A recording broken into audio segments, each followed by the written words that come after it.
এখানকার যে সূর্যমুখী ফুল দেখে তোমাদের ভালো লাগবেই। এত ফুল একসঙ্গে অন্য কোথাও আছে কিনা আমার জানা নেই। হাজার হাজার সূর্যমুখী ফুল যেন তাকিয়ে আছে আমাদের দিকে, আর এর অপরূপ শোভা মনোমুগ্ধকর। এত ফুল, রাশি রাশি সূর্যমুখী ফুল এখানে ফুটে আছে, দেখে অসাধারণ লাগছে। এই যে একটা ফুল রয়েছে, এই ফুলটার এই যে অনেকগুলো রেণু রয়েছে, এই রেণুগুলো নিচে এক একটা করে বীজ থাকে, আর এক একটা সূর্যমুখী ফুলের অনেক অনেক বীজ থাকে, আর সেই বীজগুলো থেকেই সূর্যমুখী ফুলের তেল তৈরি করা হয়। তো বন্ধুরা, নতুন একটা ভিডিওতে সবাইকে জানাচ্ছি স্বাগতম। আমি এখন আছি দেউলা স্টেশনে। এই স্টেশন চত্বরটা হচ্ছে দেউলিয়া স্টেশন। কেন এসছি দেউলা স্টেশনে? আর দেউলা স্টেশন এখান দিয়ে আমরা যাব এই রেল লাইন ধরে, আর একটু সামনে এগোলেই সূর্যমুখী ফুলের যে রাজ্য বলা যায়, এই দেউলা স্টেশনের পার্শ্ববর্তী জায়গায় দেউলা স্টেশন, দুপাশে শুধু সূর্যমুখী ক্ষেত রয়েছে এখানে, আর এর সৌন্দর্য কিন্তু অসাধারণ।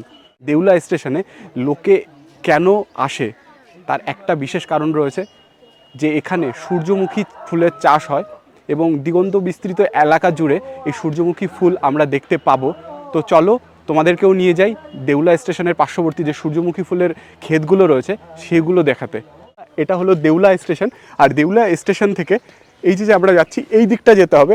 এই দিকটা হলো শিয়ালদার দিক, আর এই দিকটা হচ্ছে ডায়মন্ড হারবারের দিক। তো আমরা এখন যাচ্ছি শিয়ালদার দিকে, এই প্ল্যাটফর্ম দিয়ে হেঁটে হেঁটে। আর রেল লাইনের উপর দিয়ে আমরা যাব, কারণ কি রেল লাইনের উপর দিয়ে বোঝা যাচ্ছে যে এই সূর্যমুখী ক্ষেতগুলো এখান থেকে দেখা যাচ্ছে। তো আমরা বা সাইড দিয়েও কিন্তু যেতে পারি। তো রেল লাইনের উপর দিয়ে অনেকে যাচ্ছে, আবার এই বা সাইড দিয়েও রাস্তা রয়েছে। তো বন্ধুরা, চলে এলাম দেউলা স্টেশনের পার্শ্ববর্তী যে মাঠটা রয়েছে সেখানে। আর এই মাঠে এসে তো অবাক, এখানে তো দেখছি চারিদিকে শুধু সূর্যমুখী ফুল, আর এত সূর্যমুখী ফুল দেখে মনে হচ্ছে এটা যেন ফুলেরই একটা রাজ্য। আর সত্যি দেউলা স্টেশনটা কিন্তু ফুলের একটা রাজ্য, মানে কি সূর্যমুখী ফুলের বিশেষ করে, কারণ এখানে চারিদিকে যত মাঠঘাট আছে সমস্ত মাঠঘাট সূর্যমুখী ফুলের ছড়াছড়ি যেখানে। আর এইখানে আমি এলাম, এইখানে তো দেখতেই পারছো যে এখানে সূর্যমুখী ফুল, এই যে দেখো সূর্যমুখী ফুল ফুটে আছে এখানে। আর এই ফুলগুলো কিন্তু আরও বড় হবে, সদ্য ফুটেছে এখানে ফুলগুলো, দেখতে খুবই সুন্দর লাগছে। আর এই সূর্যমুখী ফুলের যেরকম একটা কার্যকারিতা রয়েছে, কারণ এই সূর্যমুখী ফুলের যে বীজ হয় এটা কিন্তু একটা ফুল নয়, এখানে যেরকম অনেকগুলো ফুল একসাথে নিয়ে কিন্তু একটা সূর্যমুখী ফুল হয়। কারণ কি এখানে প্রত্যেকটা ফুলের যে ইগুলো আছে, রেণুগুলো আছে, সেখানে এক একটা করে বীজ থাকে, আর এখানে অনেকগুলো ফুলের সমষ্টি নিয়ে একটা পূর্ণ একটা সূর্যমুখী ফুল। আর এই সূর্যমুখী ফুলের একটা ফুলে প্রচুর বীজ থাকে, আর সেই বীজগুলো থেকে তেল বের করা হয়, যেটা কিন্তু রূপচর্চার ক্ষেত্রে, প্রসাধনীর ক্ষেত্রে এবং আরও বিভিন্ন রকমের কার্যকারিতা রয়েছে। ভিটামিন ডি সমৃদ্ধ এই ফুলগুলো থেকে রান্না করে আমরা যদি খাবার দাবারও খাই, সেটাও কিন্তু অনেক বেশি টেস্টি হয়। আর অনেকে আছে এই সূর্যমুখী ফুলের চাষ করে, তারা বাড়িতে এই তেলটাকে রান্নার তেল হিসাবে ইউজ করার জন্য। তো চলো আমরা বাগানটাকে আরেকটু ঘুরে দেখি, আর এখানে বিস্তৃত যে আরও যে বাগান রয়েছে সেগুলো আমরা একটার পর একটা দেখব। সূর্যমুখী ক্ষেতের অপরূপ শোভা দেখে কিন্তু তোমাদের ভালো লাগবেই, কারণ এরকম ফুল অন্য কোনো সিজনে ফোটে না। এটা কিন্তু এই সিজনটাই ফোটে, আর এই ফুলগুলো কিছুদিন থাকবে, খুব বেশি দিন নয়। এখন মার্চ মাস, আর এই মার্চ মাসের শেষ এবং এপ্রিল মাসের শুরুর দিকে তোমরা যদি আসো তাহলে এই ফুল দেখতে পারবে, এরপরে কিন্তু এই ফুল আর দেখতে পাবে না। এখানকার যে সূর্যমুখী ফুল দেখে তোমাদের ভালো লাগবেই। এত ফুল একসঙ্গে অন্য কোথাও আছে কিনা আমার জানা নেই। হাজার হাজার সূর্যমুখী ফুল যেন তাকিয়ে আছে আমাদের দিকে, আর এর অপরূপ শোভা মনোমুগ্ধকর। এত ফুল, রাশি রাশি সূর্যমুখী ফুল এখানে ফুটে আছে, দেখে অসাধারণ লাগছে। আর দেখতেই পারছো কতটা সুন্দর লাগছে। এর পাশেই রয়েছে এই যে রেল লাইন, এখান দিয়ে ট্রেন যায়, আর ট্রেনে বসে বসেও সূর্যমুখী ফুলের এই অপরূপ শোভা দেখে প্রত্যেকটা যাত্রীদেরই মন ভালো হয়ে যায়।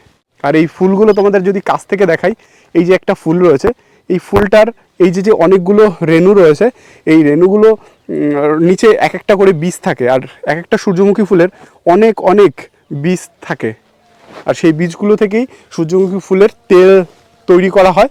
মানে অনেক কার্যকারী এবং অনেক হেলদি। আর এখানে দেখতে পাচ্ছি সূর্যমুখী ফুলের যে রেণুগুলো, সেগুলো কিন্তু পরাগ রেণু, সেই পরাগরেণুগুলো কিন্তু এইখানে পাতার উপরে পড়ে আছে। এই সূর্যমুখী ফুলের ক্ষেতের মাঝখান দিয়ে বেরিয়ে যাচ্ছে ট্রেন, আর এখানে সূর্যমুখী ফুলের এই বাগান থেকে এই ট্রেনের অপরূপ সৌন্দর্যটা কিন্তু দেখা যাচ্ছে। অপরূপ সৌন্দর্যের দৃশ্য এবং প্রত্যেকটা প্যাসেঞ্জার তারা কিন্তু উপভোগ করে। আর এখান থেকে তো দিগন্ত বিস্তৃত এই সূর্যমুখী ক্ষেত দেখে মুগ্ধ হতেই হবে। চারপাশে সূর্যমুখী আর সূর্যমুখী। সব থেকে বড় যে সূর্যমুখী ফুলটা এই মুহূর্তে আমার চোখে পড়ছে সেটা এখন তোমাদেরকে দেখাবো।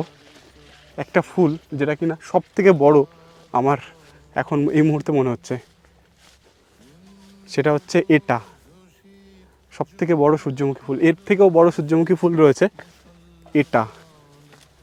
আর আর যে এই যে সূর্যমুখী ফুল এটাও কিন্তু অনেকটাই বড়, আর এর এই যে ফুলের ভারে কিন্তু গাছটা নুয়ে গেছে। এটা কিন্তু আরও অনেক বড়, দেখতেই পাচ্ছ।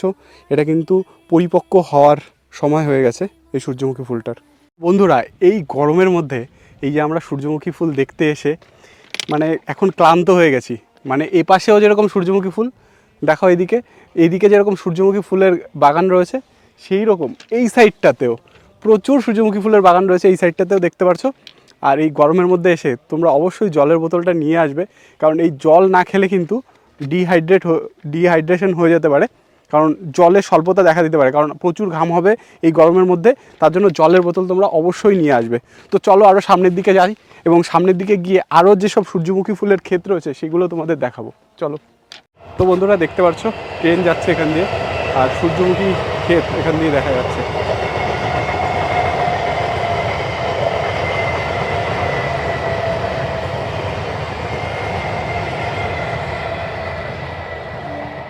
তো বন্ধুরা, এই যে সূর্যমুখী ক্ষেত, হয়তো তোমরা আমাকে দেখতে পাচ্ছ কিনা জানি না, কিন্তু এই যে সূর্যমুখী ক্ষেত কতটা সুন্দর তোমরা দেখো। এই যে আমি আস্তে আস্তে হেঁটে হেঁটে আসছি, এতটা চারপাশে সূর্যমুখী আর সূর্যমুখী, এ যেন একটা ফুলের রাজ্য বলা যায়। এই ফুলের রাজ্যে তোমরা যদি একবার না আসো তাহলে কিন্তু বুঝতেই পারবে না যে এতটা সুন্দর এই জায়গাটা লাগছে। চারিদিকে শুধু সূর্যমুখী ফুল আর সূর্যমুখী ফুলের বাগান, এবং ফুটে আছে হাজারে হাজারে সূর্যমুখী ফুল।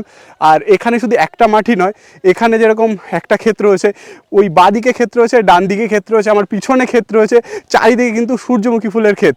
তো এতটা সুন্দর জায়গায় তোমরা যদি ফটোশ্যুট বা ভিডিও শ্যুট, বা তোমরা যদি এখানে এসে যদি ঘুরে যাও, বা তোমরা যদি ইউটিউবার হও, বা তোমাদের যদি ফেসবুকে আইডি থাকে, তাহলে তোমরা ব্লগিং করতেও এখানে আসতে পারো। এত সুন্দর জায়গা, সত্যি মনোমুগ্ধকর। আমি তো এসে পুরো ফিদা এখানে। এত সুন্দর জায়গা, এত সুন্দর প্লেস, আর সত্যি বলছি এটা মনে হচ্ছে যেন ফুলের স্বর্গরাজ্য। তো বন্ধুরা, এখানে যদি তোমাদের আসতে হয় তাহলে আসতে হবে দেউলা স্টেশন। আর দেউলা স্টেশন যদি তোমাদের আসতে হয় তাহলে তোমাদেরকে শিয়ালদা থেকে ট্রেন ধরতে হবে ডায়মন্ড হারবার লোকাল। তো আর তোমরা ডায়মন্ড হারবার থেকে যদি আসো তাহলে তোমাদের শিয়ালদা লোকাল ধরতে হবে। তো শিয়ালদা থেকে ডায়মন্ড হারবার লোকাল ধরে তোমাদেরকে নামতে হবে দেউলা স্টেশন। আর দেউলা স্টেশন থেকে যেদিকে শিয়ালদা সেই দিকটায় হেঁটে আসতে হবে। সেই দিকটায় হেঁটে আসলে ট্রেন লাইনের দুপাশে প্রচুর এরকম সূর্যমুখী ফুলের ক্ষেত রয়েছে, যেটা তোমরা দেখতে পাবে। সেটা এসে কিন্তু ঘুরে দেখতে পারো। কিন্তু এখানে প্রচণ্ড সূর্যের উত্তাপ, যদি দুপুরবেলা আসো তাহলে তোমরা অবশ্যই জলের বোতল, ছাতা অবশ্যই ক্যারি করবে। আর যদি বিকালের দিকে আসো সেটাও কিন্তু খুব সুন্দর, বিকালের দিকে আসতে পারো, সেটাই বেশি ভালো। আমরা তো রোদ্রের মধ্যে এলাম, আর রোদ্রের মধ্যে এসে কিন্তু আমাদের অবস্থা খুবই খারাপ, মানে খুব সূর্যের উত্তাপ, এখন যেহেতু গরমকাল পড়ে গেছে। তো তোমরা অবশ্যই এখানে আসো, এসে একবার ঘুরে যাও, কারণ সিজন বেশি দিন নেই। এই এপ্রিল মাসের লাস্টের দিক পর্যন্ত হয়তো থাকতে পারে। আর এখন যেহেতু মার্চের শেষ, আর এপ্রিল মাসের লাস্টের দিকে না এসে আমি সাজেস্ট করবো যে এপ্রিল মাসের মাঝামাঝির আগের থেকেই তোমরা আসো, যাতে করে তোমরা এই পরিপূর্ণ এই প্রাকৃতিক শোভা বা সূর্যমুখী ফুলের যে অসংখ্য ফুল বা ফুলের বাগান সেটা তোমরা দেখতে পারো। তো ভিডিওটা ভালো লাগলে অবশ্যই লাইক, কমেন্ট, শেয়ার আর সাবস্ক্রাইব করবে। পরবর্তীতে ব্লগ বা ভিডিওতে তোমাদের সঙ্গে আবার দেখা হচ্ছে। আজকের মতো টাটা।